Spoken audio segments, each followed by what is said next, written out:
Hello and welcome back to the Futurism at JHU podcast. I'm your host, Nicholas, joined with co-host Ricardo. What's up? And we also have Danny, who's the newest addition to the Futurism podcast. Gonna introduce yourself.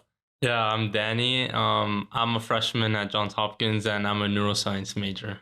And I joined this semester at the club fair. Cinema Involvement CSF. Fair. CSF fair, that one. CIF Fair, yeah. Sif. Oh, Sorry, Sif. Sif. Yeah, Sif, of course. But yeah, so great story about Danny. We were waiting for the shuttle. So we take the shuttle over here to the studio. And Danny was running a little late because he had to take the Jimmy up from the med campus. And he literally had to sprint. We had to the driver was so nice. He waited for us a little bit. And Danny just full out Naruto sprinted up the hill to the Super speed. to the van. So he has commitment. Yeah. It's good. It's good. Dude, it's because I never realized that Baltimore has so many stoplights. Yeah. I was getting every That's the single thing. one. It's insane. Either it can take you think something's gonna take 10 minutes. It Yeah. could either take 10 minutes or it will take double that. Yeah. Exactly. So it's you just never know. But anyways, on a more serious note, we're in World War III. But it's not what you think. And we'll explain what I'm talking about here. I know that was a very loaded statement right there. So I'm taking a consulting class right now, and we're working with the NATO Innovation Hub. And we talk about how there are 6 domains of warfare. So there's land, there's air, there's sea, space, cyberspace, which is kind of one of the newer ones. And then also the newest addition is cognitive warfare. And so that's the domain we're going to focus on today, is this cognitive warfare. And that's where I think kind of the combination of cyberspace and the cognitive space are where World War III is kind of being waged right now. Right now, obviously there's the war in Ukraine going on and there's conflicts around the world. But I think the biggest kind of worldwide conflict is this kind of cyber security and economic conflict that's going on right now. We were just talking right before this about how a lot of countries are starting to do things with their currencies and turning against the US, and there's a bunch of economic implications. And then obviously in the US right now, one of the biggest events going on was the TikTok ordeal, where the government's trying to ban TikTok essentially, in terms of privacy and security issues, or however they're framing it. So we want to dig into that and talk about what the implications are. Ricardo's the most well-versed on this kind of generally. So Yeah. I'll turn it up, or I'll trade it off to you. Yeah. So again, these might be some spicy statements that I'm about to say. But yeah, as many of you know, the Congress hearing about TikTok and potentially passing this new Restrict Act was ongoing and finished off. And just my opinions on it, it was that it was terrible. We have a lot of people that I don't know if this is planned. I don't know if they're just made out to be not very knowledgeable on TikTok or the internet. There were some really bad statements about people. So I don't want to generalize and say that it's because these people are old, because there are some people that genuinely ask very good questions, by the way. I'm not generalizing it, but the majority of them just kind of seem not right in the head, or at the very least didn't know what was They going didn't on. understand it. Exactly. One person was talking about oh, does TikTok connect to your home Wi-Fi? And it's well, I mean, I'd assume if it's connecting to the internet, you have to connect to your router or something. But anyways, aside from that, not too many great questions were asked. But the main reason why they were bringing TikTok, and specifically this is Restrict Act, onto the spotlight was because there is, as Nicholas said, there's this new warfare that's being thrown around here and there. And that has to do with not only the security in terms of the information that we're giving out there, but the potential for influencing a lot of people, especially younger generations, which, as we all know, they're the future of this country, they're the future of any country, they're the future of the world. So if you can influence them and, sort of shift them towards a certain lane or a certain idea, then that can have huge implications for the future. And the main reason why TikTok was being attacked, at least in this case, was because they obviously have some ties to China. I'm not going to say that it's 100% a Chinese company, because it's not. There's still shareholders and stakeholders who are American, who have a lot of play and a lot of responsibilities within the company. But at the end of the day, there are some ties to China. And even if there is the faintest of connections, there is still the possibility of China to be able to interfere one way or another.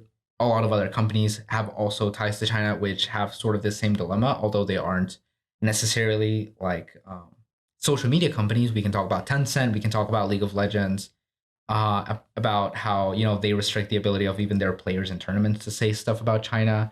So there's a whole bunch of moral implications. Even Disney, which censors their stuff for Chinese audiences because they want that good old money to come in. But yeah, like the implication here is the fact that there's a lot of information going around. There's a lot of potential sensitive data that is going around, and the U.S. wants to, in the way they're framing it, to ban TikTok from being able to give and share this crucial information to potentially China or other third parties, which could have bad intentions in mind with the use of this particular information, which I 100% get, but the way they're trying to implement it is really bad. So I'm gonna pose a question to you guys. How would you like it if all the social medias and all the different technologies that you use today didn't allow you to say what you wanted, and the government was able to restrict what you said? Does that sound a little bit like authoritarianism? Does that sound a little bit like censorship? Like, what country does that remind you of? I want to ask you. It'd be like us making this content on the podcast right now, Okay. and like I don't know, the university saying, oh, you can't say this, you can't say that, and like censoring certain information that we talk about, right? Is that could that be like kind of an analogy? Yeah, that's a perfect example. Isn't that what they do in North Korea? They prevent like. Oh yeah, North Korea. I mean, that's the biggest one that comes into mind. China to some extent. The thing is, China is quite bad. Like, I will give the U.S. not the U.S. government in the sense that it really does not like China in terms of censorship. Yeah. I will give it that. I think it is right. Like, there's pretty extreme censorship. We had talked about it, I think, on our privacy and security episode that we did a while back, about how China has implemented all sorts of like threats to kind of privacy and security. Like, one of the biggest things they did was the I forget what it was called exactly, but it was a system of facial intelligence cameras all around major cities, like millions of cameras.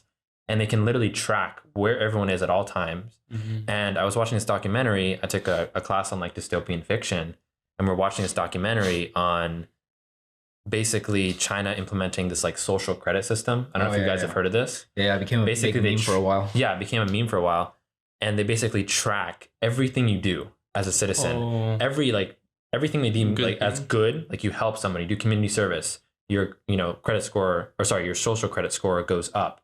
You do something bad, I don't know, you I don't know, steal food, or you don't pay for your meal, or anything. You push an old lady over. You push an old lady over, your social credit score goes down. That sounds like a book I read. I don't know if you guys read Legend. I don't think I've heard of it. No, it's like the fourth book, and the same thing. It's like in the future, and like Antarctica is like the big superpower of the world because of global warming and everything. Oh, that's funny. And the same thing, like everything's decided on social credit. Dang. Yeah. So I think like the US is valid about that point. Right. Like, although you could argue that there's a lot of privacy and security issues in the US. Of course. Yeah. Obviously we had all the things with like the NSA, like kind of monitoring its own citizens. Yeah. Arguably almost more so than foreign citizens. Which obviously was kind of brought about due to kind of all the anti-terrorist activity. And I do see the merit in that, like of trying to track people more so you can like catch terrorists.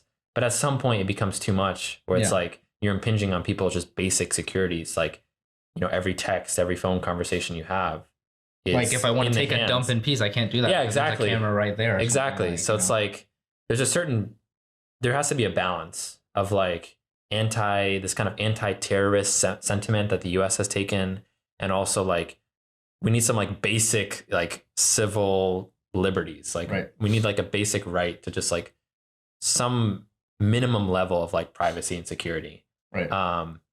But yeah, I mean, going back to the TikTok point, I think there is something to be said about, okay, actually I had a total side question, because I was going to say about China, the US is kind of framing it as like a privacy security issue, but then I've also heard the thing of like they're trying to brainwash US citizens or whatever. Well, the like thing is, the younger generations are future. Yeah. Like almost brainwashing them in a sense with like useless content or whatever. Well, the thing is, it's really interesting. So at least from what I heard during the hearing, and by the way, just like as a side note, I didn't watch the entire hearing. I just watched a lot of clips to sort of make up my opinion. So if I'm wrong, I'm extremely sorry. But you should watch the actual hearing for yourself and make up your own, mind about what a lot of these things were said. Like, I will reiterate this again and again. Like, we are saying a lot of things. we may not necessarily be right on all of them, but we encourage you, the viewer, to always like look at the sources, look at what people are saying, and actually make up your mind yourself. Because although we want to be able to bring out these ideas, we don't want to necessarily like negatively influence anyone. So please, for the love of God, look at the sources, look at what people are saying, and actually make up your own, idea of what things are going on. But yeah, so for example, during the TikTok hearing, one of the things that somebody brought up was the fact that there's a sister company to TikTok called Douyin that is actually like in China, which That's what I was gonna say. which usually Yeah. promotes like a lot of good things. But in that same way, that is still Chinese censorship, that is still Chinese propaganda, right? But it's like, isn't it like a different version of TikTok? It if you want to think about it, Like it it's uses different the same content? basis of it. Okay. It's not the same content. It is like exclusively more Chinese content. Okay. But if you really want to look at it, it's still censorship because you're still steering the way that people are looking at things.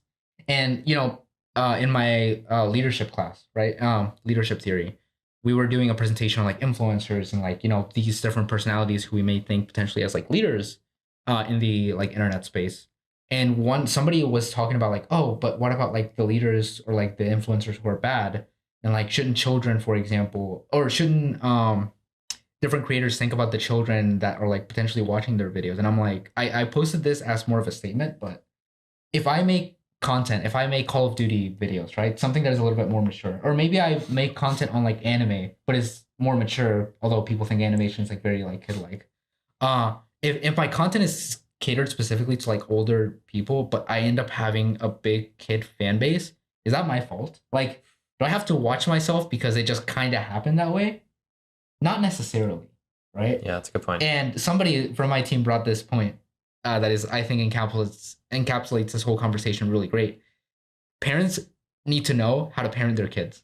Yeah. It is not the internet's responsibility to watch your kids. I am sorry. And as someone that grew up with a pretty unrestrictive version of the internet, my parents are not very tech savvy.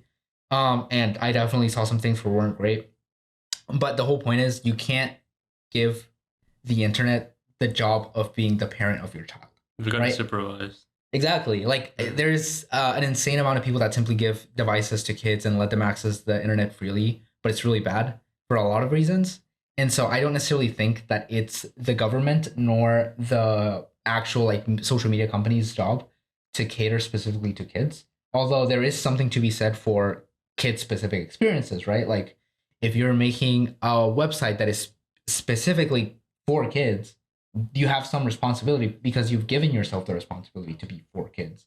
But if we're talking about something like YouTube, they have YouTube Kids, but nobody's using YouTube Kids, right? Not even kids. So what do they end up happening? Censoring the original YouTube, and which I personally don't think it's right. I don't personally think that like creators that are really putting their best effort, which they're whatever they're creating might not necessarily be kid friendly, but it's not the job of the company to like cater to just kids. And I feel like that's a big problem. Although it is really helpful that there are sister companies that sort of endorse really good behavior, really good things to kids. At the end of the day, like you're catering and you're like in a way shaping the way their minds are. Kids should not be on TikTok. Like that's just, I think we can say that as mostly as a fact. Even though there might be like 8 to 10-year-olds like on TikTok watching a lot of these things and consuming a lot of these things, we can all agree that their parents shouldn't let them be on TikTok like that. And so at a certain point, it becomes a responsibility of the parent to really watch out for what their kids are watching, unless the government is like, the government or like the company who's making TikTok is like, here, have a phone, you have to use it. There's a definite like shift and balance between the two. I feel like censorship is very dangerous. Of course, you need to have censorship, like, for like things that are obviously not okay, right? Yeah. But you can't have it at a level that like we've seen some countries that have it Like because super granular. yeah.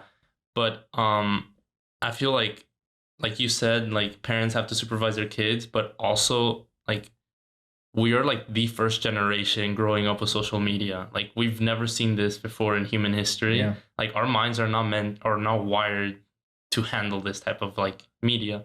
We just have to actually be aware of like the things that go into our brain, because like I don't think a lot of American or a lot of people in this world understand the way the algorithms of social media work, and it creates radicalized people. That's why we're so divided.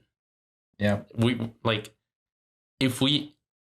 censorship is not the way, but we have to be aware of the like the things that we're consuming, you know? It's so like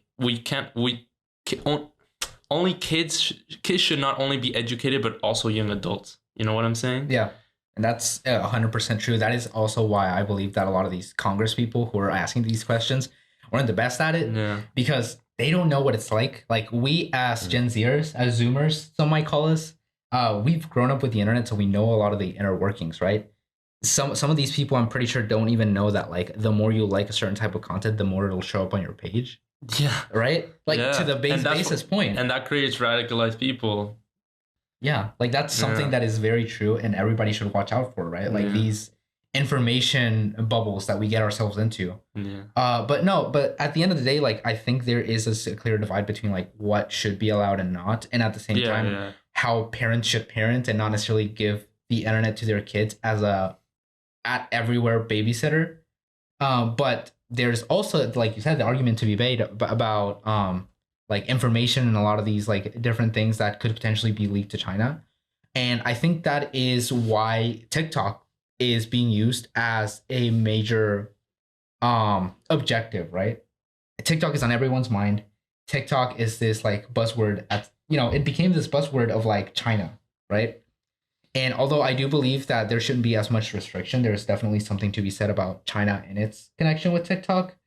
But I don't think the bill is doing what we think it's doing. And I think that's one of the things that a lot of people aren't getting, is that this bill doesn't only restrict TikTok from the US, it literally restricts any social media company and can potentially change the way that freedom of speech works in the US, for example, right? And like we were saying, like, we wouldn't necessarily like it if the school had the ability to shut down any negative opinions about them, right? Like if I wanted to say, oh, like this particular professor at JHU was just not vibing with me, like he had it out for me or something, I should be able to say that without having repercussions, right?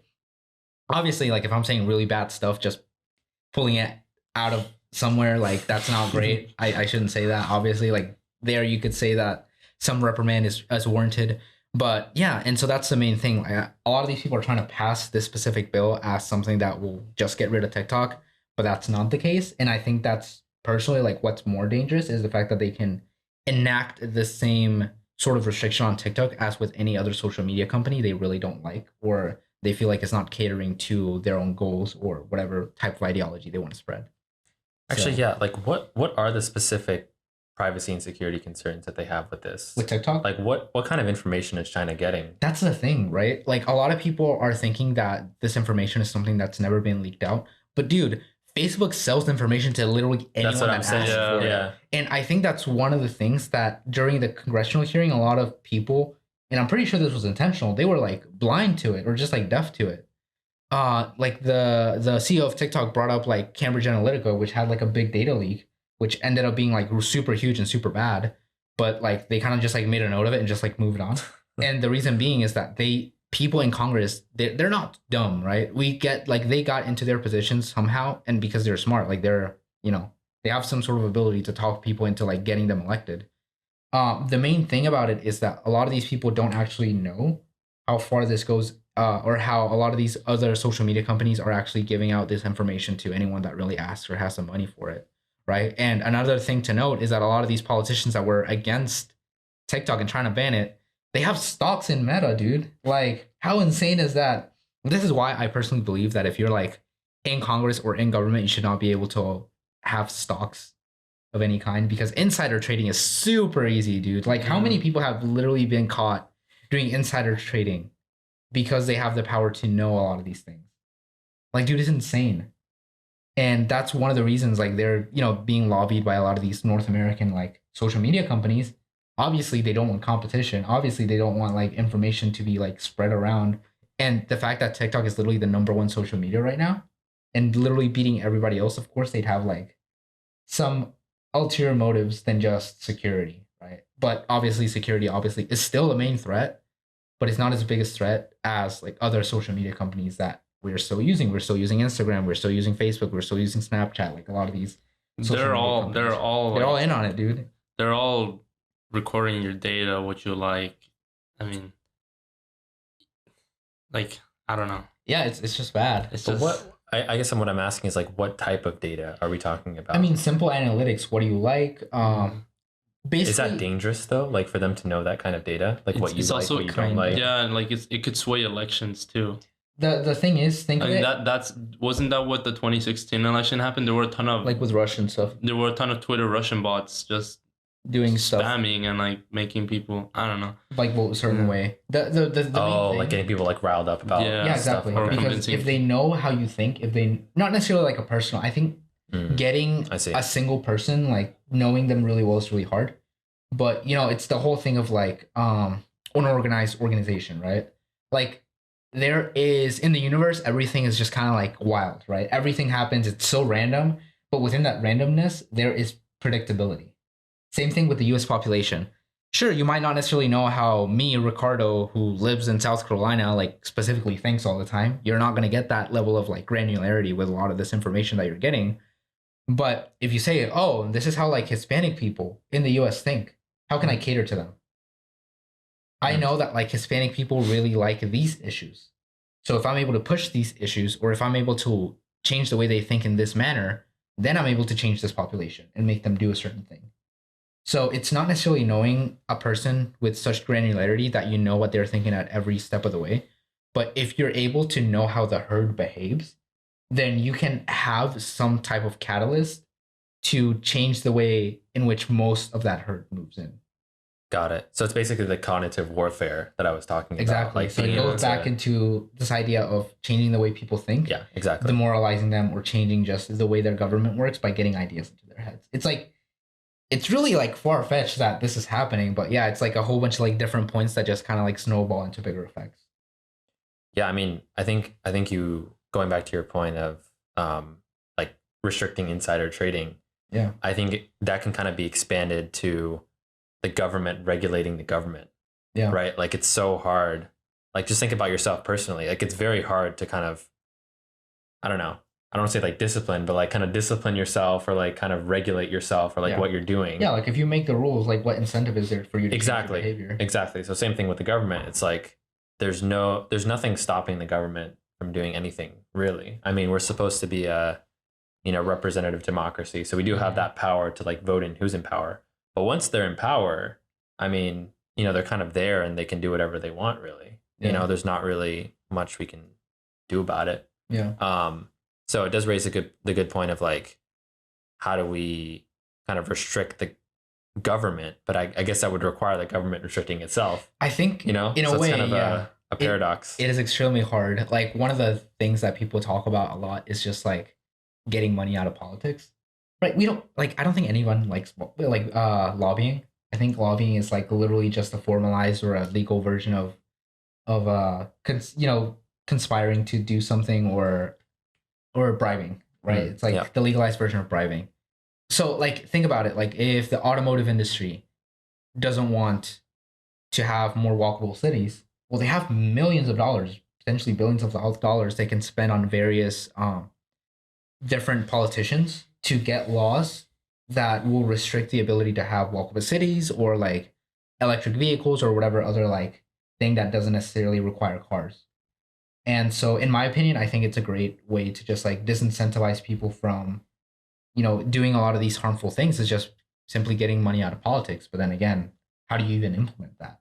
Right? Like, how do you tell the government if the government is governing itself? So it is extremely hard, but like as an idea, like getting money out of politics sounds great. How do you actually implement it? I don't have the slightest clue about it. I'm a CS person. I'm not poli-sci. We should get a poli-sci person on this. We really should. Yeah, I wonder if the Hopkins podcast on foreign affairs, if they're talking about this, because this is pretty big. We should get kind of a someone big from issue. there. We really should. So yeah, we should definitely do a collaboration with them. Yeah, but yeah, that's sort of like the bad thing about like this TikTok ban and stuff. It's just that like how many of you guys genuinely like use TikTok for like good things or like dissemination of like good information? I'm sure like it's not all me. I mean, right? we have our TikTok account where Right, we did we our have our interviews. TikTok. I would Exactly. consider that positive. Right? Yeah. positive information Danny, do you dissemination. use TikTok? No, I don't. Oh, you don't? actually. Okay, so you're one of the few. Yeah. Okay, he's untainted, guys. Let's Um, go. Yeah. So yeah, you get like a lot of information. It's not all bad, right? I follow a lot of like workout and people that are like really basing their workouts and their movements off of science, right? And to me, that's really informative. And that's something that I can actually use that's not just a meme. And so many companies even have been able to reach a bigger audience through TikTok, right? TikTok's algorithm is really good for just grabbing a lot of people's attention, which is what we want, especially with like clips of this podcast just being on there. Like it's just amazing, but definitely not something that I believe to a degree should be restricted. I feel like there is a duality of safety, right? Like there you can have safe, you can be safe but not free, and you can like freedom does not equate safety, right? If I am free to do whatever I want, that means the next person is, and I can't control what they have to say, what they can do, and that's really dangerous. But at the same time, I can't be so free that I cannot do things that I enjoy or speak out my mind against people that I personally really believe are harmful to our way of living, our society, or our ideas, right? Same thing with like spreading hateful messages online. Like I agree that it's really bad. Rather than completely censoring it, I feel like there should be more disclaimers and more information to go around about why people think the way they do, why this ideology is particularly bad. So more re-educating rather than simply saying this is bad, right? Because I feel like a lot of the times people get into these ideas of like, oh, people just hate me, so I'm just gonna go at it with more force, which it's not helpful. I think the more information that we have on a lot of these things, the better people are off rather than just straight banning and like deplatforming people. At least that's the way I see it. I don't know if you guys want to comment on like how you view things specifically. Well, yeah, that's what I was saying, right? That you have to educate people, like what you said. Because I mean, I do believe that there should be like a fine line of like censorship. Obviously, has to exist. Yeah. But I don't know. I honestly don't know much about why, like this case about why the U.S. government is going after TikTok. Simply ties with China. Like that's pretty Yeah. much sums it up. But I just know that social media in general is, you've got to be careful. It's not great. I mean, well, I remember watching a documentary about, I think one of the creators of one of Google's algorithms on recommendations. He didn't let his children grow up with the internet because he knew how dangerous. Is this The Social Dilemma? Yeah. Is that on Netflix? Yeah. It's on Yeah, Netflix. that's one I watched. Highly recommend everyone It's watch a really that. good. Pretty sure my mom watched Very it and she was scary. like, "Oh my god, this is how like social media works." Yeah. I'm like, "Yeah, mom, I know." Yeah, once you watch that, it's It's crazy. scary and it's eye opening. Yeah, it Yeah. is. Definitely recommend watching. Yeah. But yeah, I mean, you raised a good point. Like, you definitely said a controversial statement there of like censorship is necessary sometimes. But I do kind of agree with that in the sense that there's this huge debate over, like how people like on Twitter, for example, they just go on these crazy rants of like hate Dude, I've seen speech the or like worst takes on crazy on, like, ideology. Twitter, dude. Like really. So in bad. that sense, Mhm. yeah, exactly. Like in that sense, I think like It's because censorship. your freedom cannot end someone else's freedom or rights. You know what I mean? Interesting. So like, Yeah. your freedom ends when the next person's freedom is being restricted. Yeah. Mm. You just that's what. I mean, Yeah, there are that's some things interesting. that I don't think you should be allowed to say. Yeah. Yeah. Also, people on Twitter just think that their opinion like is more important than others, and so they will Yeah. go off on rants. Yeah. It's the craziest. If you guys have like just are killing for time and are extremely bored to the point of death, just go on Twitter and see what the latest rant is about. Like you'll see the most like super bad takes to the point where you'll get riled up.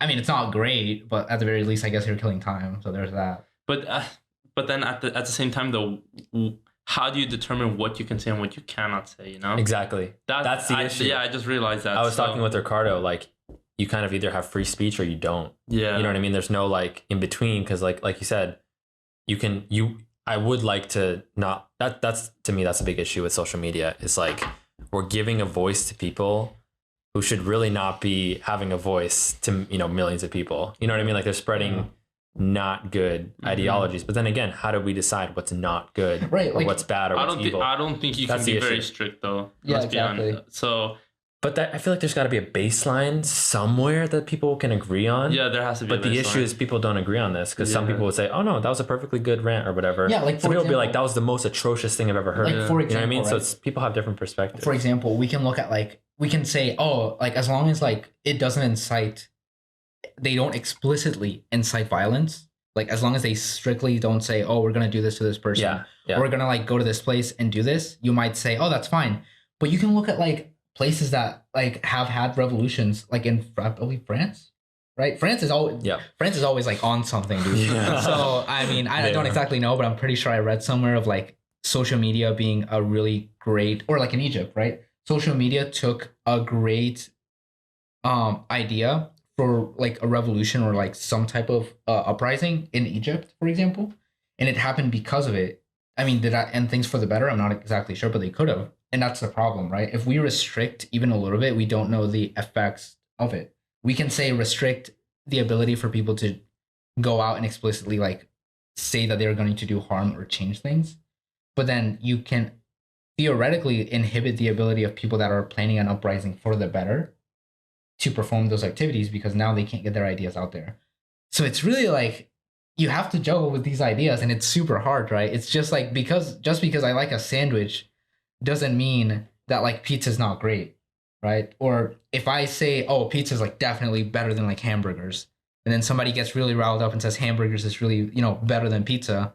Well, there is no like real consensus, and I don't think you should necessarily censor either one of them, right? Especially when it comes to like really like worldwide politics. It's just a whole mess. It is really great in that area, and I don't really think there's like a way to handle it. I think it's the main problem. There really is no base guidelines because everything is its own special case, and I feel like that's the main problem. Do you guys think? Okay, so do you guys think censorship should or should not? At least some. I don't. That's the problem. I don't know. You don't know. I just don't want us to turn into China. That's what I want. That's what. Yeah. I don't mind like if someone's impinging on someone else's freedom, Right. that's an issue. Yeah. Right? Because Yeah. that's like kind of ruining the whole purpose of like free speech or freedom. But there has to be there needs to be more dialogue around this. I think is the I think kind the of big end of the thing for story. me is that I don't think you should be inciting hate, violence, or anything like that. That's Yeah. like the big one that comes into mind. Right. Yeah. So there has to be like a common definition of like what hate is, what Yeah. violence is. Yeah. I think most people can agree on a certain Right. But then if level, you bring up like you I know? don't know, like a dictatorship, right? Like if you spread messages of like an uprising or trying to overthrow a government, which is notoriously bad, because on the terms of service it says you can't incite violence. Theoretically, it's a good thing because you're not inciting violence, but then you're deterring people's potential from, potentially getting out of a worse situation. So that's where like I think it's really case on case basis. Like for the majority of the times, I would 100% agree inciting violence is not the way to go and should outright just not be a thing on the internet. But then, there's Maybe that's what you special said. It cases. should be case by case. Yeah, Maybe making a general definition is not the right way to like view this, yeah, but take it one step at a time. yeah. And that's Yeah. personally why I believe that a lot of these issues shouldn't necessarily be censored as much talked about and discussed, right? So I feel like if somebody gives a bad take on like Twitter, everybody should be able to discuss it and come to the consensus that this was pretty bad. We're like, oh, you know what? Maybe they had a point, and we like overreacted a little bit. Ask ChatGPT. Ask Is this bad or ChatGPT. not? Yeah, exactly. So it's a gray area. I don't think we necessarily have the answers. It's really hard to come up with a case by case, and I think the more you employ censorship, the more it leads to more censorship, which is the worst part. And that's why we're talking about the TikTok ban and the bill in the first place, right? Because if we let this on, we don't know if this can potentially lead to more censorship, not only of social medias, but over just like Google or many other like information hubs that we use. Like, what if Wikipedia is just like, oh yeah, we can't use this because we don't like the way they're saying things or like framing stuff, right? So I don't know. It's hard. It's a hard conversation. It needs to be had, but it's extremely difficult, and we're definitely not the most qualified people to talk on this. But like at the very least, we're trying to like shine light upon it. And I think that's a little bit of like what's important about this podcast. Exactly. So I'll open it up to, you, the listener. Like, think about what you value personally. Like when you're, scrolling through social media, like, do you value kind of your convenience? Do you value your privacy? Do you value your kind of freedom of speech? Or do you want to see, more limitations on what people can say? I mean, I think this is something that, definitely like think about and also talk about with other people, like talk with your friends, talk with your family. I think there needs to be a more widespread discussion. I think that the TikTok ban, in a sense, is, or the attempt at a TikTok ban, in a sense, is a good thing. Or there's a silver lining to it because It's an eye opener. It's an eye opener. Yeah. Like that's what I would take out of it. Is like at least it's opening kind of this path for more discussions around this, because like you said, we're the first generation to really be growing up with this technology, and it's really messing with like our psychology and messing with society. Mhm. And I think we need to be more careful and cognizant of like what implications it has moving forward. But then again, we have to have this balance somehow that we have to agree upon somehow of not turning into China and being like this full censorship, but also not being like 100% like people can go on tirades and rants and say whatever they want, incite violence and hate and whatever. So there needs to be some middle ground. Yeah. Somewhere in the midst of those two extremes, So- there has to be a middle ground. So and I don't know how somewhere we're gonna between find it. like China and 4chan, that's kind of in there. Yeah, exactly. So we gotta like start like pushing the extremes in a little bit, little by little. And you said maybe step by step. Like we agree on like a certain thing, and then we kind of move forward from there and just go little bit by little bit of like what makes sense, what should be restricted, what shouldn't be restricted. But it will definitely require, citizens like us citizens kind of getting together, having this discussion. It's going to require corporations, these companies, to have more discussions, and maybe government regulation, or government non-regulation on them. And so, yeah, it's kind of one of the biggest topics of our century. But hope you enjoyed this episode. I certainly did.